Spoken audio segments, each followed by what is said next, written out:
Yeah, Kendall's practicing a black jersey, done really well. I wouldn't say he's full speed, but I'd say he's pretty close. Hopefully going to be able to play. Richard's taken probably 25% of his reps that he would normally take.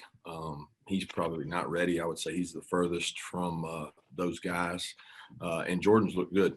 What Jordan's done a really good job of is being in conditioning shape. So he's practiced really hard and looked good. Thank you. Kirby, this is something you touched on yesterday. I'm trying to sort of get an understanding on, has the NCAA given y'all guidance as it relates to the 85 plus whatever moving into 21? You talked a little bit yesterday about how this is going to be tough for y'all to juggle. Has there been any feedback, whatever you want to call it, from that organization in terms of how y'all are supposed to handle spring moving forward? Yes and no. I mean, the feedback is the seniors that choose to come back for an extra year of eligibility don't count on the 85. Okay. So that's a bonus. Okay. You know, you're working off your 85. You assume those guys are going to be gone. They've got the flexibility to come back. That's great. I think that's the right thing to do. I think that's super. But now try to make decisions for your organization. Mid-year is a different circumstance. So everything doesn't mesh. Okay. So for us to bring in a mid-year, let's say we have 5 mid-years. That's not the case at all. But let's say we have 5 mid-years that want to come. We have to have a spot for every one of them to come. So for every senior that elects to stay, we don't have a mid-year spot.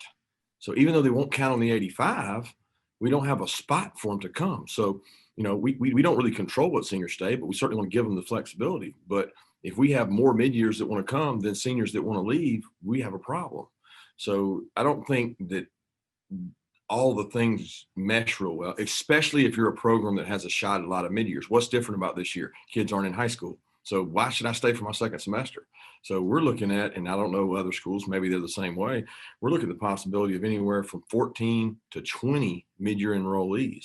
So let's say we have 20 mid-year enrollees that want to come. We don't have 20 spots. So, you know, but yet the seniors won't count next year, but they're eating spots right now. So it just doesn't add up, doesn't make perfect sense. So it's a dilemma that we have to deal with. And you also have programs that have juniors. So you don't know, you know, juniors, they haven't declared yet, but yet we're having a signing date before the juniors declare. We've been saying for a while, the timing is not accurate, and it really causes some mismanagement. And the people that suffer from that are the high school kids that that maybe told one thing and then say, well, I thought you could be mid-year. Well, maybe you can't be mid-year. You know, it's just a number of how many spots you got. I'm sorry, just to quickly follow up. Has the NCAA said specific, how has their communication been with the institutions and the leagues? Have y'all heard a lot from them on this front, or are they, this sounds bad, making it up as they go along?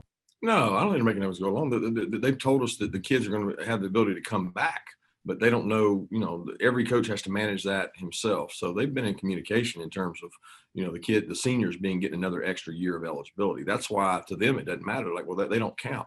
They're not factoring in that they do count for spring, and it removes a spot that, and I mean, shoot, I'd love to have every senior back. You know what I mean? Like, the seniors are the most valuable parts of your team. I'd love to have every one of them back, but not knowing is what's tough. Okay, let's go to Anthony Dasher and then Zach Klein. Hey, Coach. This may be a knock on wood type question for you, but what's been the most impressive thing about the way your team has been able to adhere to all the COVID protocols and do y'all's part to keep playing? I guess the most impressive thing have been the negative tests, you know, the fact that we haven't had a lot of positives. And like you said, knock on wood, because Ron Corson has reminded me many times, you're only as good as your last test. And it can change so quick, and it can shut things down so quick. But number one, we got a really good facility. Number two, we've got unbelievable staff here who do an unbelievable job of cleaning it and keeping it clean. And I'm not saying that other places don't, and that's why they have their problem. But I think our community has done a good job, and we've done a really good job inside our building. And, you know, credit goes to our players too, because they've obviously done a pretty good job of taking care of each other and not exposing each other. Kirby, you talked a lot about Richard's physicality and how he's coming back health-wise. How is spirits? How is he holding up mentally through all this? Well, I think he likes being back out there. He wants to get out there for more reps. It's hard because, for every rep you give him, that's somebody else that doesn't get prepare a younger player and is ready to play. We want to give him all the reps, but he's got to work himself back. He's still not 100%. And I love that he's pushing through that, because a lot of times you have a talented player that's uncomfortable going back and not being his old self. Well, he's never going to be his old self until he pushes through this kind of growing pains he's got to get through to get back. And he's pushing his way back. I just don't think he's going to be ready this week. Okay, let's go to Seth Emerson and Mark Weiser. Kirby, another, I guess, complication with the offseason is the transfer rule. Is your understanding that the one-time exemption thing will come into place? I think the last thing they said was August 1 of next year. So this year, like anybody that transfers in this year, it won't take place. How much does that figure into your all's thinking between now and then? I mean, we've done that for a while, that's sitting out there. And I think, we understand that kids are going to be able, really always have been able to, but since the portal, they're free to kind of go. I think that everybody's understanding is that the one-time transfer rule is going to hit. It's just a matter of when. And if that goes into effect August, then the kids that would have left in January would then possibly be eligible. But there's still a lot to be done on that in terms of, does that include interconference? Because it was a one-time thing, and I don't know, which way that's headed in our conference. Certainly, everybody has their opinion, and Sankey made a decision on that in terms of allowing guys to play. But what's that going to be moving forward in terms of inside our conference versus just all across the country? Kirby, I wanted to ask you, last season, Dan Lanning, his first year as defensive coordinator, was pretty consistent showing from the defense, I guess, with the exception of the LSU game. More challenging, obviously, this year. How has he handled that with the guys on defense? And what have you seen from him as far as, facing adversity for his guys? He hits it head on. He addresses it like any great coach would. As a young coordinator, you go through that and you own up to things that you could do better, and you confront and demand things that the players could do better. But we're never going to be a program or staff that points blame at players. That's not what we're about. We go back to work, and we try to find a better way to do it. And that's what he's done. He's really good at what he does. He's a great motivator. He's a great leader. He's got a really good defensive staff here. So it's not just Dan. We got about 7 or 8 guys over there that work really hard at getting information, relationships with players, motivating players, finding new ideas, finding new schemes other people are doing. And Dan benefits from that staff. But he's the face, and he's the leader of that group, stands in front of them, and he takes ownership when he needs to take ownership, and he challenges when he needs to challenge. Just a quick follow-up. I think I've heard you talk about eye control a lot. Is that the one common thread that's on games that you guys haven't played up to your standard? I would say that would be the Florida game. Eye control was very lacking. I'm not going to necessarily say that's the case. Alabama game, it wasn't really eye control. There was 1 or 2 plays there. A lot of it was tackling, really good plays by them, where you got guys covered and they make plays. But consistently, I would say that it's been different things. But the lack of eye control probably showed up most in the Florida game. Thank you. Okay, let's go to Jake Rowe and then Brandon from Macon. Kirby, can you give us an update on Trey Hill and kind of what everything that's gone down with him injury wise there in the last couple of weeks, and then who is kind of ready to step in there at center, or will Van Pran and Erickson both get looks? How is that going to work out for you guys? Yeah, both those guys are working there and doing a good job. Trey he had a meniscus that he was going to have repaired after the season, and then I guess last week sometime he injured his other meniscus, so he went ahead and got both of them cleaned up, and he's good. He's already off a scooter, moving around, getting ready to hopefully bounce back. It's a cleanup more than it was a major surgery, so we're hopeful to get him back at some point. And those other guys are working really hard, doing a good job out there. Hey, Kirby, I want to ask you about Jermaine Johnson. So when you guys recruited him a couple of years ago, I kind of am aware of the story of his relationship with Coach Lanning and everything. So as he kind of finishes his career here, is he the type of guy who y'all look for in a junior college prospect, a guy who brings that experience and that leadership?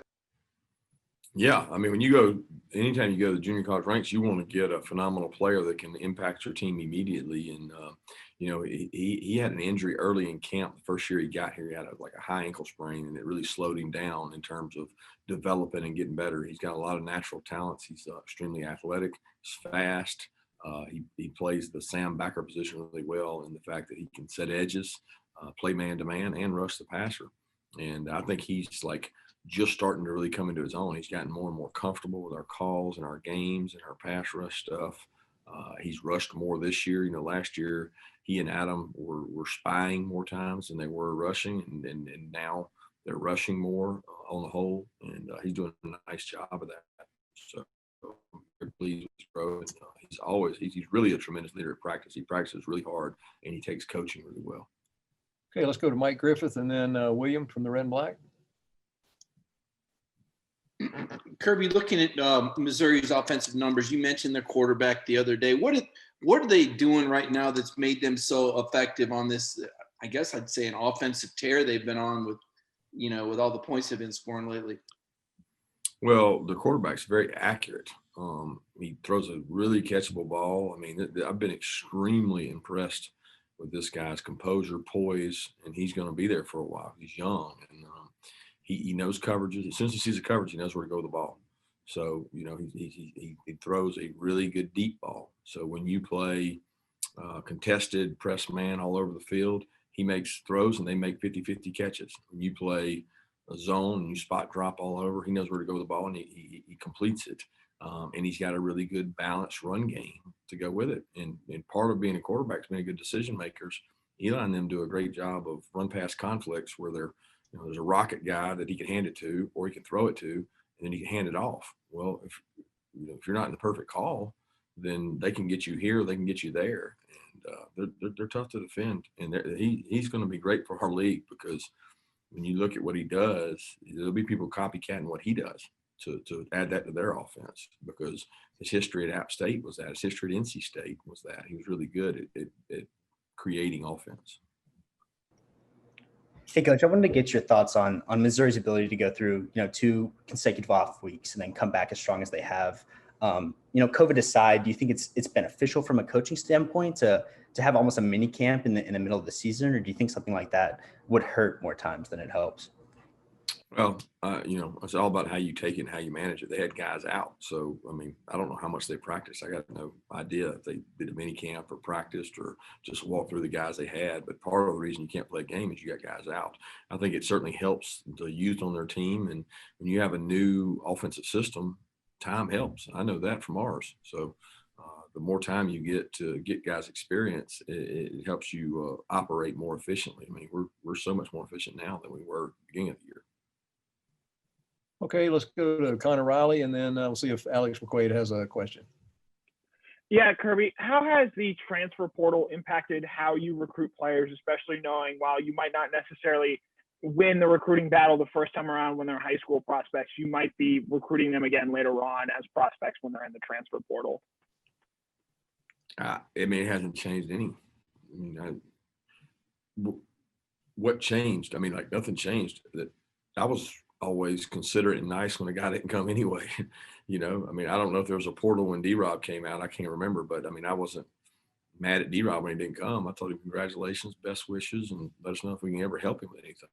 So, I mean, it never changed because there was a portal. I mean, that the portal was just a public way of saying I'm a free agent. I mean, the way we recruit is the way we recruit. If they choose to go in the portal, great. And if there's kids in the portal then that we had a relationship with, then we're going to, communicate with them if we're interested. But it hasn't changed the way we recruited. Hey, Kirby, I'm just curious, obviously we heard the news about Michigan and Ohio State today, and I was just curious, as somebody who's had that happen to them with, as a head coach and games being moved on your schedule. Obviously, it's different. Years were postponed. This is a cancellation. But what are those moments like right after, as you're trying to scramble? What's the next move? What's best for the program, but also what's best for everybody involved? My feelings are probably appreciate the games you do have, appreciate the games you did play or you're going to play, because you don't control the ones you're not, and you certainly better not take the ones that you got coming up for granted, because you're not guaranteed any others. So, look, 6 months ago, I don't know that we would have even thought we were going to have this season. And in the SEC, I know is got great leadership and is doing all they can to get every one of these games in. And if we end up hitting 90%, I think that's pretty good. But to each their own. Right, we got time for 2 more questions. Let's take anybody who wants to jump in. Hey, Kirby, we were talking with Zamir, I think it was a couple weeks ago, and the idea of him being so quiet came up, and it got me to thinking, obviously you've talked about wanting players to be verbal and things like that, but there's obviously a place for the quiet guys, the ones that don't say much. What's kind of your view of those guys? Because it seems like they have a place in the locker room as well, but it's almost maybe intriguing a little bit to know what it's like to coach a player like that, and kind of what your experience has been with players like that. Yeah, I don't mind at all guys like that. The guys I've been around like that are usually the hardest workers. Aziz is like that. Kobe's a little like that. Zamir's a little like that. And, you want to build leadership, and we do a lot of character and leadership development. And we do that through, outside sources, through inside sources. We try as coaches to develop that trait, that characteristic trait, but you can't force that trait on anybody. The greatest trait to have is hard work and great work ethic, which those guys have. If it's quiet, it's quiet. And that's an example setter. If it gets to the point they need to be verbal and they're willing to do it, then that's great too. Earlier, Kirby, you said you didn't know if the SEC was going to allow interconference transfers going forward. Do you have an opinion on what you would like to see the SEC do in that situation going forward? Well, you want an honest answer on that? I can give you the stock answer, which is, I'm indifferent. But as every coach in the SEC probably wouldn't admit, it's all about who they can get based on how they want that rule. So if you got the guy sitting out there that's going to change your team, guess what you want? You want it to change, right? And if you're playing against them, you may not want it to change. So it's a selfish world out there, and every guy is trying to do what gives his team the best chance to win. And it really should be based on what's best for the players and what's best for the longevity of our conference. And I think, everybody in the public would say what's best for the player to be able to go and play interconference. And, some inherent part of me says, I just don't know if my son was at a place and he was not playing, or he was disgruntled, and I'd want to know why it was that way.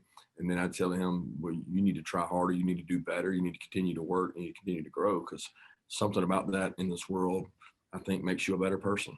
And sometimes we don't demand the kids do that, and we give them the easy way out. And you know what? They can find a lot of other schools that will let them go to them. It's a really tough situation, because I don't say that from the guys who've left here. It's not about that for me. It's about what's best for our conference, what's best for our programs, and what's best for the game of football, and what's best for the kids. And that's why you guys like to talk about it, because there's no perfect or right answer.